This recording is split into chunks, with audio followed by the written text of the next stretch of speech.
नमस्कार, मैं हूँ अर्चना यादव और अभी हम लोग हैं मंदुरी में। आपको बैकग्राउंड में आवाज़ें आ रही होंगी, जहाँ पे मंच लगा है वहाँ से आवाज़ें आ रही होंगी। और आज का जो कार्यक्रम बताएं, आज आखिरी दिन है इस तैयारियों का, जो मोदी जी आने वाले हैं सारे कार्यक्रम का। तो आज में एक रिहर्सल चलाया जा रहा है जो कल की तैयारियों को लेकर के रहेगा। तो यहाँ पे काफ़ी भीड़ थी और उसी भीड़ को लेकर के हम लोग बातचीत करने वाले हैं। यहाँ पे आए हुए हैं और क्योंकि मोदी जी आजमगढ़ में आ रहे हैं और आजमगढ़ को सपा का गढ़ कहते हैं, तो हम लोग भी एक यादव परिवार में ही बैठे हुए हैं। और ये कहीं न कहीं नेता हैं या फिर कार्यकर्ता हैं? नहीं, मैं किसान है, अपने आप को किसान कहते हैं लेकिन है नेता। इनसे बात करेंगे और जो मुद्दे हैं खास करके आजमगढ़ के या फिर उत्तर प्रदेश के या भारत के आम समाज के, आम जनमानस के, उससे बात करेंगे। तो बहुत बहुत स्वागत है मेरी वीडियो में आपका। क्या नाम हुआ अपना? नाम थोड़ा राम सकल यादव। अभी मोदी जी आने वाले हैं कल, तो उसे शुरुआत करते हैं। क्या कहना चाहेंगे आप? उनके आने से कुछ असर पड़ेगा यादव समाज पे या फिर आजमगढ़ के लोगों पर? यहाँ आजमगढ़ के लोगों पर मोदी के आने का कोई वर्चस्व नहीं है, क्योंकि वो आ रहे हैं तो जाहिर सी बात वर्चस्व को लेकर के आना है, ताकि हम आए और लोगों को अपनी छाप छोड़े। नहीं, उनकी छाप तो उनकी जेब के अंदर है। और उनके अंदर है मतलब कैसे? झूठ बोलना। झूठ बोलते हैं? बिल्कुल सर। क्या झूठ बोलते हैं बताइए। कोई ऐसा जो उन्होंने न्यूज़ डाला है, उनकी सच्चाई जमीन पर नहीं आज तक आई, झूठ आई। क्या बताइए तब थोड़ी समझे भी। अरे झूठ उन्होंने एकदम सरेसर बोला। बताइए क्या? पहले तो वो कहते हैं 370 धारा मैंने हटा दिया। किसने हटाई फिर? 370 जब हरि सिंह ने कश्मीर को लीज पर जवाहर जी के जमाने में दे दिया, तो 100 साल लीज थी। 100 साल के अंदर अटल जी प्रधानमंत्री थे। तो क्या करी, अटल जी ने बैठे थे तब नहीं हटा पाए। उम्र होने के बाद ही 100 साल के बाद इन्होंने लीज को हटाया, 370 हटा। तो ये कौन सी बड़ी बात है? तो कैसे 100 साल होने के बाद? अभी तो 1947 में जब भारत आजाद हुआ था, तो 2027 आएगा तब ना 100 साल होगा। 100 साल के पहले कैसे 2019 में कैसे 100 साल हो गया? जब वो पाकिस्तान कब्जा किया था तो 47 के पहले कब्जा किया था। नहीं, भारत पाकिस्तान का बंटवारा ही 47 के बाद हुआ। बंटवारा बाद में न हुआ। नहीं, कब्जा उसने नहीं किया था। कब्जा कैसे किया था? जब तक बंटवारा ही नहीं हुआ देश का, वो ही नहीं हुआ तो कैसे? जवाहर जी और इनके क्या नाम में लिया, जवाहर जी कब बने थे? वो हरि सिंह से कब उन्होंने रियासत ली थी कश्मीर की? जब पहले प्रधानमंत्री थे, मुख्यमंत्री। कौन सा समय था भाई? डेट तो मुझको नहीं मालूम है। 1947 के बाद जब 1950 में ग्राम सभा, 15 अगस्त 1947 को जब भारत आजाद हुआ, तो जाहिर सी बात उसके बाद ही बने होंगे ना प्रधानमंत्री। 47 के बाद ग्राम पंचायत और लोकसभा विधानसभा की नींव पड़ी। इसके बाद पाकिस्तान जिन्ना को दिया गया। पाकिस्तान 14 अगस्त उसके स्वतंत्रता दिवस का डेट है। हाँ, 15 अपने यहाँ का। हाँ, जाहिर सी बात है पहले पाकिस्तान बना, उसके बाद भारत बना। हाँ, फिर जिन्ना को जब दे दिया गया तो वो कश्मीर पर लगे दबाव बनाने। तब हरि सिंह ने जवाहर जी से मिला कि मैं मुसलमानों को नहीं दूंगा। तो उसकी उम्र बराबर हो चुकी, वो समय से पहले जो। इसका मतलब आप कह रहे हैं कि 1947 के बाद, 1947 में भारत आजाद हुआ था। 1947 के बाद जो है कि वो जो हरि सिंह थे उन्होंने बाद में दिया होगा ना, तो 100 साल कैसे हुआ? मतलब 1950 में दिया होगा। बादन उस पर अटैक कर दिया पाकिस्तान, 1962 के आसपास में किया। हाँ, तब उन्होंने दे दिया। तब जब पूरी उम्र हो गई, लीज बराबर हो गई, तब इन्होंने 370 को हटाया।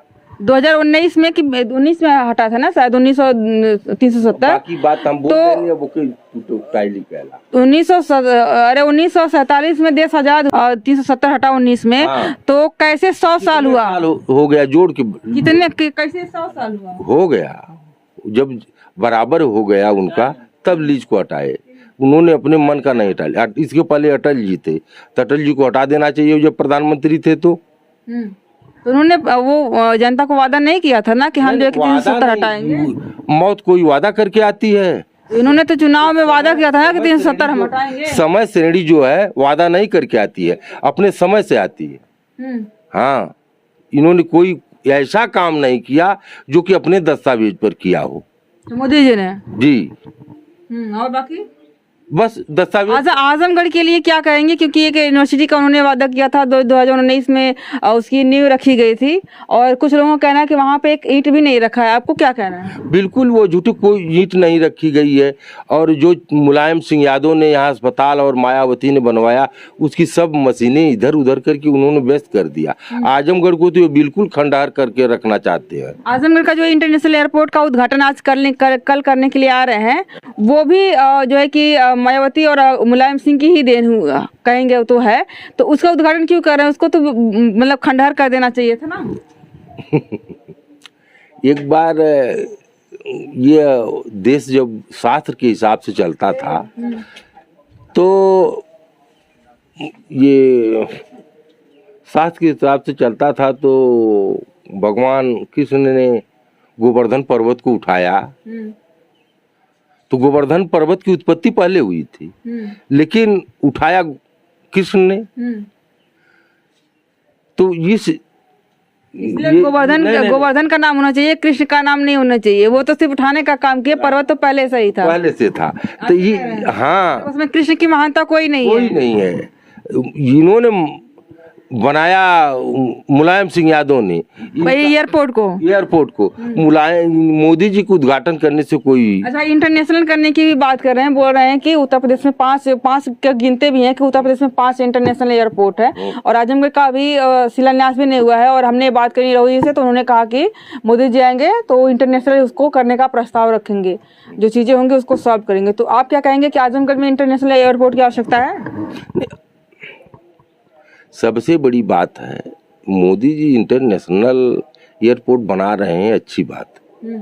क्योंकि सवाल हमारी सरकार के पास न कोई एयरप्लेन है न कुछ है, तो मैं किसके लिए बना रहा हूँ एयरपोर्ट? हाँ, मेरे पास बच्चे नहीं हैं, तो मैं किसके लिए कपड़ा किसके लिए खरीदूं? कमाना तो अपना जीवन है, लेकिन मेरे पास बच्चे नहीं हैं, मैं कपड़ा किसके लिए खरीदूं? अखिलेश सरकार को क्या कहना चाहेंगे? कहीं ना कहीं आप भी यादव हैं और यादवों को अखिलेश बहुत मानते हैं और यादव भी अखिलेश को काफी मानते हैं। यादव जी तो अखिलेश जी हैं। आजमगढ़ के लिए यादव अखिलेश जी हैं और निरहू भी यादव ही हैं, तो क्या यादव कट जाएंगे या फिर यादव बट जाएंगे? क्या वो प्रश्न थोड़ी से खड़ी रहो। जवाब दो, कड़ा हाथ। निरहू कहने के लिए यादव हैं। निरहू यादव का गुण नहीं है। कैसे? क्या यादव में क्या गुण होना चाहिए? यादव जो कहते हैं, जिसको अहीर कहा जाता था, जो कहे वो किए। जैसे अखिलेश यादव ने जो कहा, यादव चुप, बीच में बोलल कर रहे हैं, मतलब अखिलेश यादव या मुलायम सिंह यादव ने जो कहा वो करके दिखाया। जैसे एयरपोर्ट करना था, बच्चों को नौकरी देनी थी, हाईवे बनाना था, जो कहा, कर्ज माफ करना था, उन्होंने करके दिखाया। आइए कह के सुनाए। हाँ, अच्छा, ये चीज आप कर्ज माफ करने की बात कर रहे हैं। जो हम लोग छोटे छोटे बचपन में थे तो उगाही करने के लिए आता था, एक जो जहाँ जहाँ नहर गई हुआ उगाही करने के लिए आता था। अब नहीं आता है। वो मोदी जी की देन है कि तब अखिलेश की ही देन? मोदी जी ने खत्म भी किया और नहर चलवाया।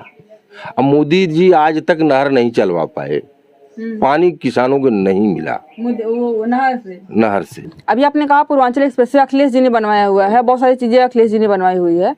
तो एक लोग हम लोग बात करने गए हुए थे, तो वो बोले कि एक्सप्रेस में जिन लोगों की जमीनें गई हुई है वो कोई भी एक्सप्रेस में चढ़ने लायक नहीं है। तो ये योगी जी के लिए था क्योंकि योगी जी के राज्य में वो कंप्लीट हुआ है, या फिर मोदी अखिलेश के लिए था कि उन्होंने ही पास किया हुआ था उसको? 6 लाइन, हाँ, जो उससे गया हुआ टड़वा से 6 लाइन जो गई है, उस समय दस्तावेज के अंदर अखिलेश यादव ने लिख के रख चुका था। क्या? हाँ, वही तो बोल रहे हैं हम, वही हम बोल रहे हैं, आप समझ सुनिए। मैं और बता दूं, वो लिख के पास कर चुके थे, लेकिन इलेक्शन के बाद सरकार नहीं रही, उन्होंने नहीं बनाया। भाई उसको पूरा योगी जी ने किया, काम योगी जी ने किया, लेकिन उसके साथ साथ धोखा इन्होंने किया। कैसे? जैसे जो बीच में जितने ये लगते हैं कर, उन्होंने आगरा से या और जगह से 3 या 4 टैक्स दिया था, लेकिन धन उगाही करने के लिए मोदी जी ने सैकड़ों टैक्सों की लाइन लगा दिया। आप एक्सप्रेस पे कभी गए हैं? जी जी जी कहाँ जी, से चढ़े, कहाँ तक पहुँचे? स्यादा से मैं राजस्थान गया हूँ। हाँ, कितने टोल टैक्स आपको? अरे सर गिन नहीं मैं पाता हूँ, बस में कौन गिनेगा। हाँ, पूर्वांचल एक्सप्रेस की बात करें तो गाजीपुर से शुरू होकर के लखनऊ तक गया है, बीच में कितने एक्सप्रेस में है? अरे कितने टोल अरे टैक्स हैं? टोल टैक्स 12 या 14 हुई हैं। 12, 13, 14। हाँ, 14 करीब होंगे। ये नहीं है कि जहाँ से भी आप एक्सप्रेस पे चढ़ रहे हैं, जैसे आजमगढ़ से आप चढ़ेंगे तो बाहर में नीचे में है, वैसे ही एक्सप्रेस पे एक भी नहीं है। एक्सप्रेस शुरू में गाजीपुर में है और ये लखनऊ के पास में है। ये बीच बीच में जहाँ से आप चढ़ रहे हैं, जहाँ से आप एक्सप्रेस पे चढ़ने वाले हैं, वही सिर्फ है? नहीं नहीं, बीच में पड़ता है, बीच में ही पड़ता है। बीच में भी पड़ता है। हाँ। तो जो है कि अभी एक्सप्रेस के क्या कहना चाहेंगे? जो हमने बात करी, वो जो आए हुए थे एक लोग नेता ही थे, वो कहे कि एक्सप्रेस जो इनकी जमीनों पे बना हुआ है, कोई भी एक्सप्रेस पे चढ़ने के लिए योग्य नहीं है। तो ये योगी जी के लिए था या फिर अखिलेश के लिए था? क्योंकि योगी जी ने कंप्लीट किया, अखिलेश यादव ने पास किया। मैंने बच्चा पैदा किया तो उसको बाऊ कहने का हक मेरा नहीं है? मैं अपनी भूमधरी दे दिया। आप समझे नहीं? जो किसानों की जमीन एक्सप्रेस में गई है, वो चढ़ने लायक एक्सप्रेस पे नहीं है। हाँ, तो वही तो मैं कह रहा हूँ, मैंने बच्चा पैदा किया तो मैं बाऊ कहने का हकदार नहीं हूँ? काहे नहीं? माँ ने 9 महीने बच्चे को पेट में लेके घूमी और उसको खिलाने के काबिल नहीं है? क्यों नहीं? तो मैं अपनी जमीन दिया, मैं एक्सप्रेस पर नहीं चढ़ सकता हूँ? हाँ, तो वो तो बोले कि इतने गरीब है लोग नहीं चढ़ सकते, उनको कोई आवश्यकता ही नहीं है। आवश्यकता है उनके कहने के अनुसार कि आजमगढ़ एक्सप्रेस नहीं। ठीक है, आवश्यकता है। क्रूर शासक के नाते गरीबों की अहमियत नहीं है। अच्छा, योगी जी को, मोदी जी को कहीं न कहीं क्रूर शासक के रूप में हिटलर जैसे कंपेयर किया जाता है। क्रूर शासक के नाते गरीबों की अहमियत नहीं है वर्तमान में। अपने आप को किस कैटेगरी में गिनते हैं? गरीब में कि थोड़ा मिडिल क्लास में कि अमीर में? हम लोग तो बिल्कुल जंगली थे और गरीब हैं। जंगल का आहिर माने जंगली होता है, वो जंगली लोग थे, वो तो बिल्कुल गरीब थे। यादव तो यादवों की राजनीति कहेंगे तो अपने आप को उठना नहीं चाहते, या फिर जो है कि कोई उनको उठाने वाला नहीं है, या फिर जो है कोई आकर के उठाए उनको तो आप आगे बढ़िए। अब बढ़िया यादव न किसी से कभी दबे न उनको। फिर कैसे जंगली थे? वो उनके वंशजी चीज है। अच्छा, उनके पूर्व में है, मतलब आप उनके बाप दादा से चला हुआ रहा है, लेकिन वो अपने आप में शक्तिशाली है और जबर है, जबरदस्त है। किसी न हमको दबा पाया न दबा पाएगा यादवों को। ये तो क्लियर है। महाभारत के अंतिम पेज पर गांधारी ने कहा कृष्ण से कि अगर तुम लोग आपस में नहीं बाजते हो तो तुमको कोई कभी दबा नहीं पाएगा। जैसे मोहन यादव अपने आप को कमजोर क्यों समझता है? जैसे मोहन यादव सत्ता के लालच में अपने खून को नहीं समझा। कैसे? मुख्यमंत्री मोहन यादव कैसे खून को नहीं समझा? अरे बिल्कुल नहीं। अब हमारे पूरे परिवार का पतन हो रहा है और मैं मुख्यमंत्री बन बैठूं। मोहन यादव जो मध्य प्रदेश के मुख्यमंत्री हैं, उनके पूरे परिवार का पतन हो गया। कैसे? यादव वंश का पतन हो गया। वंश कैसे नहीं हुआ? अब ये थोड़ा सा सोचने वाली बात है। कैसे उनके परिवार कहाँ गया? परिवार कहाँ गया? भाजपा सरकार यादव परिवार का पतन के तरफ है। कैसे? अरे अब कैसे होगा बताएंगे? हो सकता है बहुत सारे लोगों को समझ में ना आ रहा हो। कैसे होगा? जैसे जितने यादव नेता और उनको जेल में भेज रही है सरकार, और मोहन यादव को मुख्यमंत्री बना बैठी है। क्या लगता है इसके पीछे भी भाजपा की कहीं राजनीति रही होगी, ताकि हमारे साथ में राजनीति है कि यादवों को तोड़ देंगे, मोहन यादव मुख्यमंत्री हो जाएंगे तो। हाँ, तो अखिलेश यादव और मुलायम यादव और लालू यादव, तेजस्वी यादव, ये लोग भी तो मुख्यमंत्री ही अपने राज्य में थे। तेजस्वी की माँ नहीं बची जेल से जाने की, उनकी बहन नहीं बची, उसकी फूफा नहीं बची। कौन बचा तेजस्वी यादव का कि जो जेल न गया हो? बहन फूफा किस लिए गए?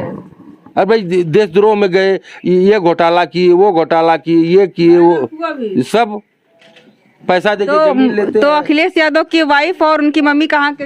तो अखिलेश यादव से तो ये जोगी जी और मोदी जी कई बार उनको करते हैं, लेकिन वो साफ बंदा है, हिलता नहीं। मतलब ये अपने आप में इतने स्वच्छ हैं कि इनसे लोग डरता है? डरते नहीं, मजबूरी डराती है। मजबूरी क्या है? मजबूरी इनकी ये है कि मेरी सच्चाई को ये सामने रखते हैं हमेशा। कौन सी सच्चाई? हर सच्चाई, जितनी चोरी हुई, बच्चों के साथ जितना अनर्गल हुआ पेपर में। हाँ पेपर लीक हो गया उसकी बात कर रहे हैं आप? जी, तो इनकी न गलती है।